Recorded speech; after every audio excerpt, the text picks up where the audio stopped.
दिया। 1 घंटे में हमने ध्यान को समेट दिया कि चलो सुबह 1 घंटा ध्यान कर लेना है, चलो सप्ताह में, महीना में, साल में 1 बार सत्संग कर लेना है, बात खत्म हो गई। और इससे हमारे जीवन में कोई बदलाव नहीं आया, कोई परिवर्तन नहीं आया। इसलिए आज का हमारा समाज पश्चिम के अनुकरण में चला गया। इसलिए आज हम ज्ञान और आचरण को छोड़ करके बाह्य सारे क्रियाओं को हमने अपना लिया, चाहे वो किसी की भी बात हो। जो धर्म हमारे जीवन को प्रकाशित करता, जो धर्म हमारे जीवन को एक नई दिशा देता, उसके अनुरूप हमारा जीवन न चल सका। पिता अपना धर्म भूल गया, भाई अपना धर्म भूल गया, माता अपना धर्म भूल गई, पत्नी अपना धर्म भूल गई, गुरु अपना धर्म भूल गया। सब को अपना अपना धर्म, अपना अपना कर्तव्य, अपना अपना संकल्प याद करने की जरूरत है कि हमारा धर्म क्या है। हमारा धर्म,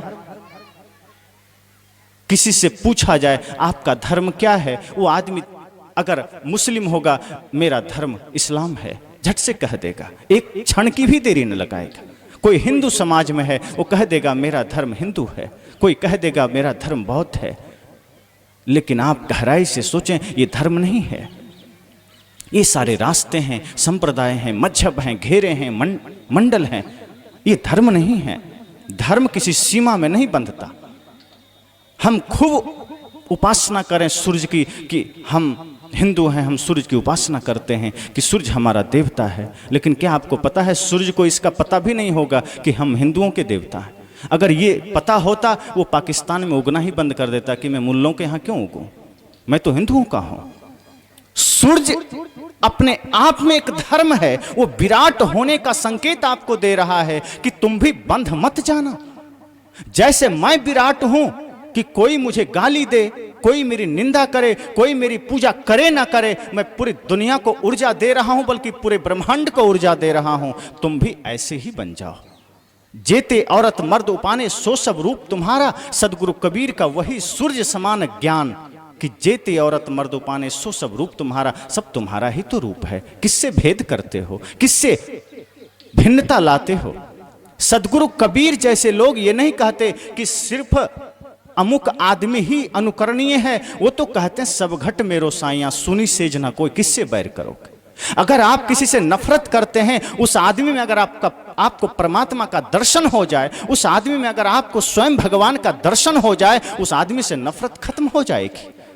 लेकिन हम ऐसा नहीं करते। हमें तो बस किसी व्यक्ति विशेष में ही भगवान दिखता है, हमें तो व्यक्ति विशेष में ही शास्त्र का दर्शन होता है। क्यों? क्योंकि हम, कोई भक्त बन बैठा है, कोई भगवान बन बैठा है, कोई हिंदू बन बैठा है, कोई ईसाई बन बैठा है। लेकिन किसी ने कहा है, भक्त या विद्वान कवि, भगवान पंडित मौलवी। भक्त या विद्वान कवि, भगवान पंडित मौलवी। जो भी बनना बाद में, पहले बनो तुम आदमी। आदमी के शहर में मैं ढूंढता हूँ आदमी। आदमी के शहर में ही अब खो गया है आदमी। आदमी के शहर में मैं ढूंढता हूँ आदमी। कहा भक्त भी बनना, विद्वान भी बनना बाद में बनना, पहले इंसान तो बन जा। बाकी चीजें बाद में बन जाओ, बात बन जाएगी। अगर सब कुछ है, शरीर में सब कुछ सुरक्षित है और सिर्फ प्राण नहीं है, तो समझना फिर वो चाहे कितने भी बड़े लोगों का शरीर हो, उसको हम लाश ही कहेंगे, उसे हम जिंदा नहीं कहेंगे। कितना भी बाह्य आडंबर हमारे जीवन में हो, कितना भी सौंदर्य बाहर का हमारे पास हो, लेकिन भीतर अगर इंसानियत नहीं है, भीतर अगर प्रेम नहीं है, तो सदगुरु कबीर ऐसे लोगों को सीधे कहते हैं, जा घट प्रेम न संचरे ता घट जान मसान। सीधी बात करते हैं साहब कि जिसके हृदय में प्रेम नहीं है, उसे मैं मरघट से ज्यादा कुछ नहीं समझता, उसे मैं मुर्दे से ज्यादा कुछ नहीं समझता। अगर आपके हृदय में प्रेम नहीं है, सत्य नहीं है, क्षमा नहीं है, अर्थात जो भी सद्गुण है, अगर वो आपके हृदय में नहीं है तो आप किसी मुर्दे से कम नहीं बल्कि मुर्दे से भी ज़्यादा गए बीते हैं। साहब कहते हैं जागृत बनो, होश में जियो और वो धर्म जो कि शील है, सत्य है, क्षमा है, इसे अपने हृदय में आप धारण करें। और जब सब लोग अपने अपने धर्म को समझेंगे, अगर एक माता पिता अपने धर्म को समझ लें तो वो पुत्र कभी गलत रास्ते पर नहीं जाएगा। लेकिन समस्या ये है कि आज माता पिता खुद फिल्मी गीत सुनते हैं और नाचते हैं और सोचते हैं हमारा बच्चा बुद्ध बन जाए। जो माँ बाप खुद फिल्मी गाने सुनेंगे उनके बच्चे बुद्ध नहीं बनेंगे, वो तो और डिस्को करेगा और आप फिर रोक नहीं पाएंगे उसे। अगर आप ये सोचते हैं कि हमारी बच्चियां सती साध्वी बने, मीराबाई बने, ऐसे ही रास्ते पर चलें, शबरी की भांति बन जाए, तो उसके लिए आपको वैसे ही तपश्चर्या में जीवन को उतारना होगा। पश्चिम जगत की संस्कृति को आप मोबाइल, रेडियो, टीवी के माध्यम से घर में परोस रहे हैं। वैसे ड्रेस, वैसे वस्त्र, वैसे पहनावे, वैसे ओढ़ावे आप परोसे चले जा रहे हैं और मन में संकल्प है कि हमारे बच्चे, हमारे बच्चियां हमारा नाम रोशन करें। वो आपका नाम रोशन नहीं करेंगे बल्कि किसी न किसी दिन आपके सिर को झुकाने को मजबूर जरूर कर देंगे। आज हमारा सौंदर्य बाहर सीमित हो गया। सदगुरु कबीर जैसे संत कहते हैं अपने भीतर के सौंदर्य को जगाओ। वो सौंदर्य के खिलाफ में नहीं है, वो सुंदरता के खिलाफ में नहीं है, लेकिन हमने अपने सौंदर्य को बाहर का रूप दे दिया कि कपड़े सुंदर होना चाहिए, मकान सुंदर होना चाहिए, शरीर सुंदर होना चाहिए और ब्यूटी पार्लर में जाके ये चेहरा भी डेकोरेटेड होना चाहिए, सुंदर होना चाहिए। लेकिन हमारी वाणी, हमारा जीवन, हमारा आचरण चाहे जितना घटिया हो, जितना गंदा हो, उसका ध्यान नहीं आता। घर से निकलते समय हम दर्पण के सामने खड़े होकर 10 बार चेहरे को देखते हैं, कहीं दाग तो नहीं लगा है, कहीं कपड़े खराब तो नहीं है, कहीं समस्या तो नहीं है। लेकिन एक बार भी ये नहीं सोचते कि घर से बाहर मैं कदम रख रहा हूं, कहीं मेरा मन गंदा तो नहीं है, कहीं मेरा मन में कचरा भरा तो नहीं है, कहीं हमारे भीतर कोई गंदगी तो नहीं है। लेकिन ये नहीं होता। हम मकान की सुंदरता का ख्याल रखते हैं, कितने बढ़िया पर्दे लग जाएं, कितना बढ़िया टाइल्स मार्बल लग जाए, कितना बढ़िया कपड़े हो जाएं। और तो और अब माताओं में मैं कहूं, अब ये होठ रंगने की एक नया फैशन चला गया। कई बार मैं सोचता हूं खिड़कियों में तो जंग लगते हैं तो पेंट किया जाता है, दरवाजों में जंग लगने के कारण पेंट किए जाते हैं, इन होठों में कौन से जंग लगते हैं जो पेंट होते हैं? और करना ही है एशियन पेंट करो, कभी ना छूटे। तो होठ में पेंट है, वस्त्र भी हमारे गड़बड़ हैं और भीतर का जीवन गंदगी से भरा है। आप भले ही होठ मत रंगो, लेकिन मीठी बानी बोलो, आपके होठों की सुंदरता लोगों तक पहुंच जाएगी। आप भले ही नाखून मत बढ़ाओ, भले ही नाखून मत रंगो, लेकिन हाथों से आप सेवा करें, आपके हाथों की सुंदरता लोगों तक पहुंच जाएगी।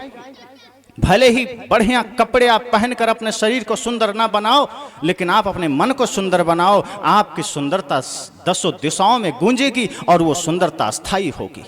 बाहर की सुंदरता तो एक दिन के बाद मिट सकती है, एक पल के बाद मिट सकती है, लेकिन जिसने अपने आचरण को सुंदर बना लिया है, युगों युगों तक उसकी सुंदरता नहीं मिटती, वो अमर हो जाता है।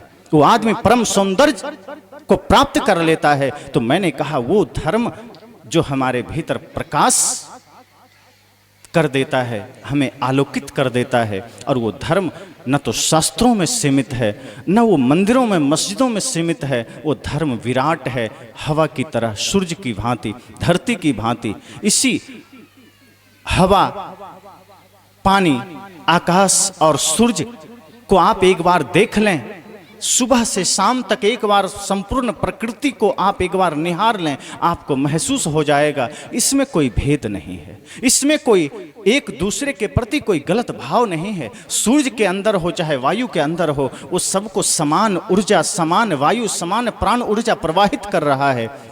आप उससे सीख सकते हैं, उससे आप अपना अनुभव कर सकते हैं कि जो शरीर ही नश्वर है, जो शरीर ही नहीं छूटने ही वाला है, उसको सुंदर बनाने से क्या होगा? अरे बनाना है तो जरा मन को सुंदर बनाना, धार्मिक ही बनना है तो भीतर से बनना। जो धार्मिकता आपको एक पहचान देगी।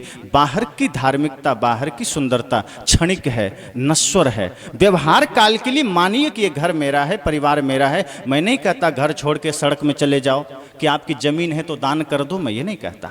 आप व्यवहार काल में ये सोचिए कि ये परिवार मेरा है, पुत्र मेरा है, जमीन मेरी है, घर मेरा है, लेकिन जब अकेले में आंख बंद करके बैठिए तो ये सोचिए कि ये शरीर भी मेरा नहीं है। ये सच्चाई है जीवन की। व्यवहार काल में सब कुछ मेरा है, मानना पड़ेगा, नहीं तो कोई कुछ भी उठा ले जाएगा, फिर तो समस्या हो जाएगी। लेकिन मन के भीतर भीतर एक चिंतन जरूर रखना कि मेरा कुछ नहीं है। अगर मेरा कुछ है तो जो कुछ अच्छी या बुरी कमाई हमारी होगी वही हमारी पहचान बनेगी। तो ऐसे ही धर्म की शिक्षा हमारे संतों ने दिया, हमारे महापुरुषों ने दिया। जो शिक्षा हमने शास्त्रों में तो अपना लिया, हमने मंदिरों को तो अपना लिया, हमने उनके शरीर को तो अपना लिया, लेकिन उनके शब्दों को हमने अपने आचरण में ना आने दिया। यही कारण है कि वो सारे शब्द बनकर रह गए, कभी सत्य न बन सका। तो उसे सत्य बनाइए, उसे जीवंत बनाइए, अपने आचरण में उतार कर। यही मंगल कामना करते, शुभकामना करते वाणी को विराम देता हूँ।